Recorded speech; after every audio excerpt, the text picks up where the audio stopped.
Unang pulong. Amahan ko, pasayloa sila, kay wala sila masayod sa ilang gibuhat. Ang mupaambit sa pamalandong sa unang pulong, mao si retired Chief Justice Hilario Davide Jr. Kaniya ay usab siya nga Philippine Ambassador to the United Nations sa New York.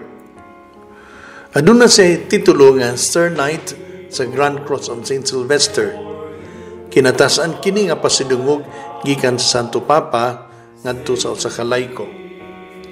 Nadawat usab niya ang taas nga pasidungog gikan sa atong nasod ubos sa titulo nga Sir Knight Grand Cross of Rizal. Si Chief Justice Davide mitambong sa General Pastoral Assembly sa miaging tuig diin sa iyang privileged speech, miduso siya sa pag-aprobar sa sugbuswak kung pagpahimugso sa bag-o nga mga dioceses dinhi sa Sugbo. Unanimous ang suporta aging tubag sa iyang hagit. Ang maong pagduso ni Chief Justice Davide nakapadasig kaayo sa mga kaparian o sa mga laiko.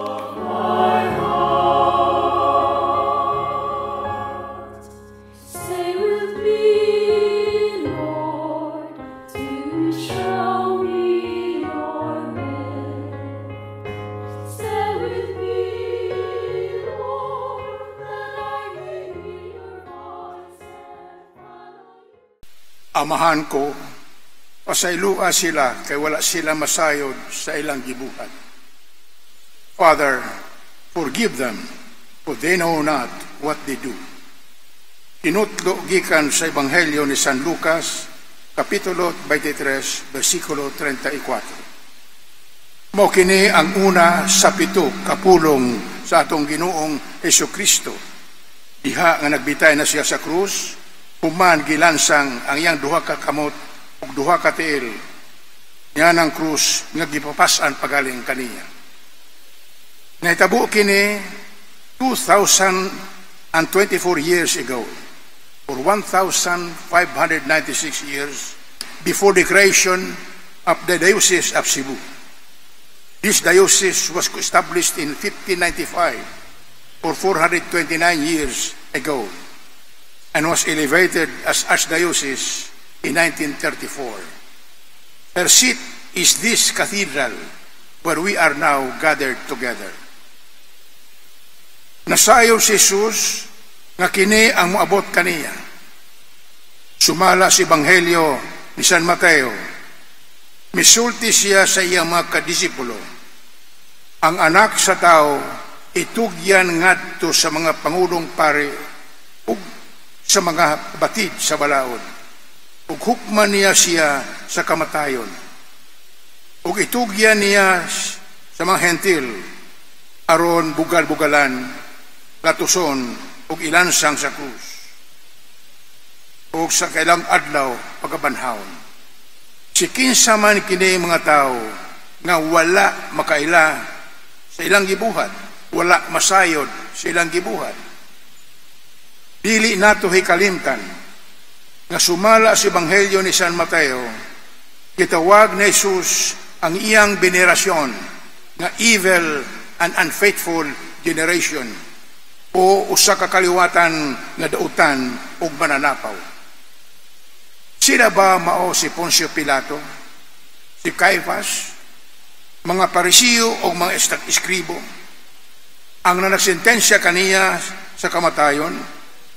Ang nagbunal, naglatus, nagbiay-biay kaniya, ang nagkorona kaniya sa mga tunok, ang nanagsinggit na ipalansang na siya sa krus, ang naglansang kaniya sa krus, o ang sundalo na midugang sa bangkaw sa iyang kilid, ug diha mihagayhay ang dugo ug tubig. Alang kanako, sa panahon ni Jesus, dili lamang kini sila. Apil pa niini ang iya mga disipulo, tuwas ni San Juan, nga nibiya kaniya kaya nga hadlok. Ang mga katauhan nga wala mutuo o nakalimot sa iyang gisulti, sumala sa Ebanghelyo ni San Juan. For God so loved the world that He gave His only Son, so that whoever believes in Him might not perish, but might have eternal life. Ang wala mutuo o ang nakalimot bahinoon, nga si Jesus mismo nagaingon, sa wala pa si Abraham, mauna ako. Ako mao ang maayo nga magbalantay sa mga karnero. Ako mao ang dalan, ang kamatuuran, ug ang kinabuhi. Ako mao ang nagbanhaw sa patay o naghatag sa kinabuhi. Ako mao ang pagkaon nga naghatag og kinabuhi. Ako mao ang kahayag sa kalibutan, ug ako ang tinuod nga punuan sa ubas. Ngo kini ang giingon ni Jesucristo nga pito kaayam, kinsa siya. Apil ni ene mao ang wala mahinumdum nga ang Diyos Amahan dito sa Transfiguration miingon, kini mao ang pinalangga kong anak, ang ako nga gikahimutan, pamatia siya. Ang mga nakalimot sa mga milagro nga nahimo ni Jesus.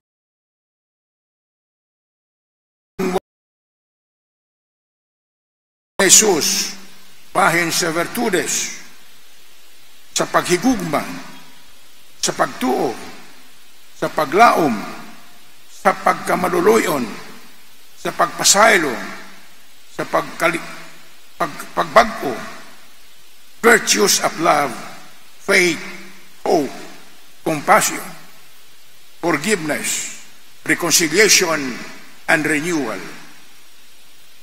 Bahin sa gugma, yakining gipalapdan sa paglangkob, sa paghigugma sa ato masilingan o sa ato makaaway. Si Jesucristo mingon, higugmaon mo ang imong silingan sama sa imong kaugalingon. Higugmaan ninyo ang inyong nga kaaway, buhatan ninyo ang maayo, o pahulam kamo nga dili mangandoy pa nga mabaslan. And what is the true measure of that love of Jesus? Jesus in the Gospel according to St. John, mingon, love one another. As I have loved you, you also must love one another. Bahin sa pagpasaylo, sa Ebanghelyo sumala ni San Mateo, si Jesus maingon, dili lamang hangtod makapito, apan sa kapituan sa pito. Bahin sa pagkamaluluyon, si Jesus maingon, pag maluluyon kamo, sama usab ng inyong amahan maluluyon. Klaro kaayo na si Jesus mihangyo sa langit ng amahan sa pagpasaylos sa tibuok katauhan sa kalibutan. Iniaron matuman ang iyang misyon sa pagluwas sa kalibutan. Kanang tibuok katauhan, apil kita karon nini atong henerasyon. Hasta pa ang musunod. Ako o kamo, itang tanan, apil. Indeed, our world today is even more perverse and unfaithful to that at the time of Jesus. Look around us. Look around our country and witness the perversion and infidelity to God. Massive corruption, including vote buying, socio-economic and political inequality, grave moral and ethical problems, poverty, unemployment, injustice, massive violation of human rights, criminality, killings, human trafficking, social media misinformation.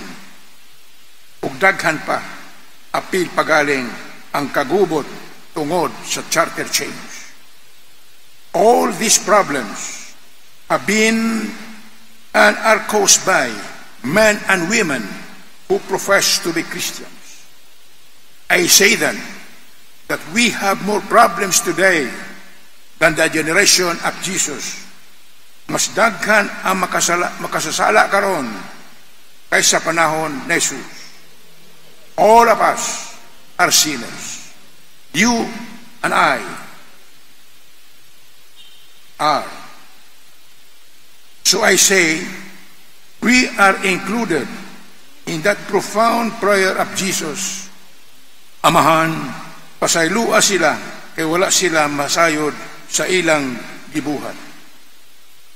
Angay gayod, nga kitang tanan, muluhod sa pagpasalamat sa atong Ginoong Jesucristo, kay pinaagi sa iyang punang pulong, iyang gibubo kanato ang iyang walay sukod nga gugma, kaluoy og pasaylo. Hinoon,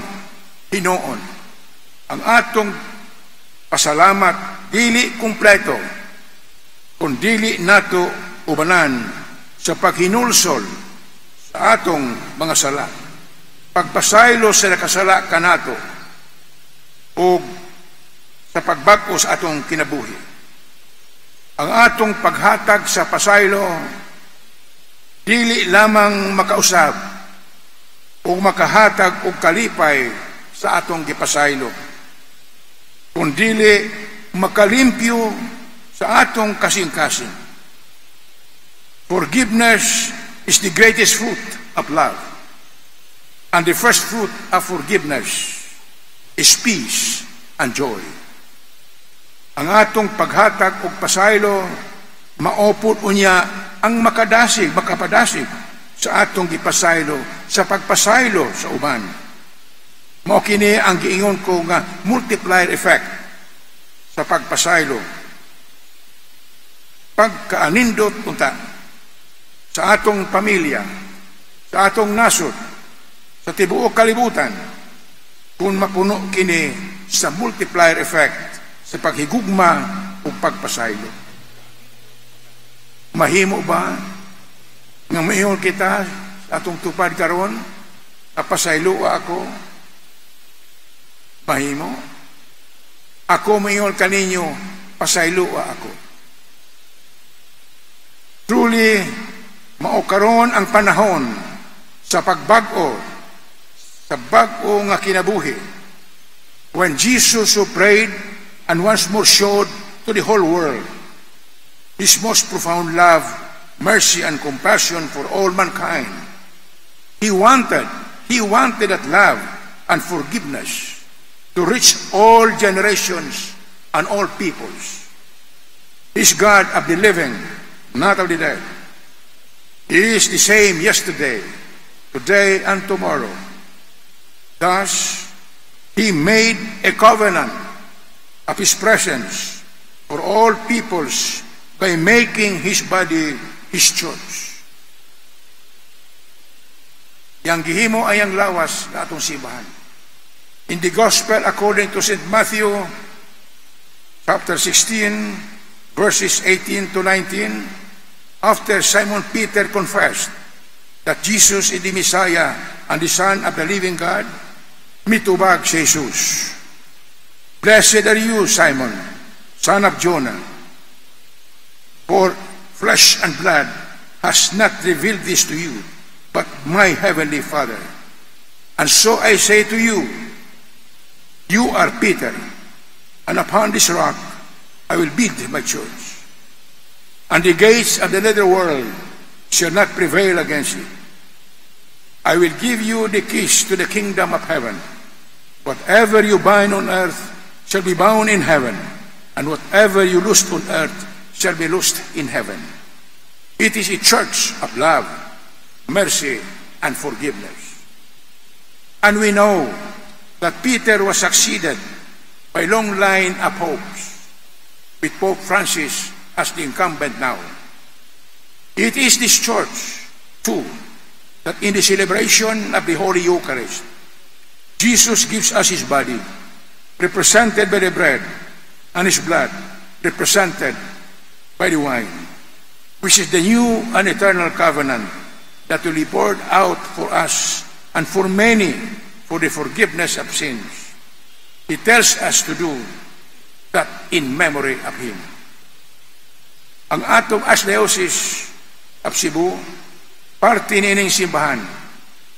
Sa unang higayon, gikas pagtukod niini, upat kagatos ug kawaan ug siyam na katuig, nangagi, giplanuhan na ang pagtukod ug duruha ka bag-ong dioceses.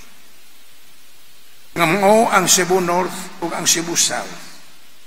Mao kini ang usa sa makatarungan ngano nga niining ato City Palabras 2022, ang Archdiocese sa Cebu mipili sa tema gikan sa kilid nga samaran na Kristo ang simbahan na himugso. Ang paghimugso unya sa duha ka anak nga dioceses dili makapagamay sa Archdiocese kundili makapalambo Ginoo niini aron sa iya unya nga duha ka bulat nga mao ang duruha ka bag-ong dioceses, daghana na ang mas makatagampam sa kahumot sa gugma sa atong Ginoong Hesukristo. Ang kahumot sa gugma nga naghatag kanato sa lig-ong pagtuo, makanunayong paglaom o gugma nga walay sukod, kalipay o kalinaw. Mas daghan pa unya ang makadugang nga mga parokya nga matukod ug maatibanan niini. Mas daghan pa unya ang mga tao nga makasulod sa simbahan ug kalbaw sa tanan. Mas daghan pa unya ang mga tao nga sa kanunay makadawat sa lawas ug makainom sa dugo ni Kristo. Nining atong pagmalandong karon sa unang pulong ni Jesucristo, iampo ta nga ang petisyon nga maghangyo sa pagpahimugso og duha ka dioceses gikan sa sabakan sa atong Archdiocese of Cebu, aprubahan na sa Vatican. Let us ask for the intercession of our patroness, Our Lady of Guadalupe, to expedite that approval. Our Blessed Mother is the Mother of the Church, and she will not refuse to give birth to 2 more dioceses. She gave birth to the Son of God. She will certainly welcome the birth of 2 more dioceses for her Son. We must not forget that Our Lady of Guadalupe, in her first apparition, told Juan Diego to go and build a church at that place. Amahan, Anak ko Espiritu Santo, hang pa kami kanunay niining katuyukan sa pagtukod ug duha ka mga bag-ong dioceses sa Subo. Jesus, we submit ourselves wholly to your will, which is love and mercy itself. Jesus, we trust in you. Jesus, bless us as we forgive others and renew ourselves for a new life. Amen.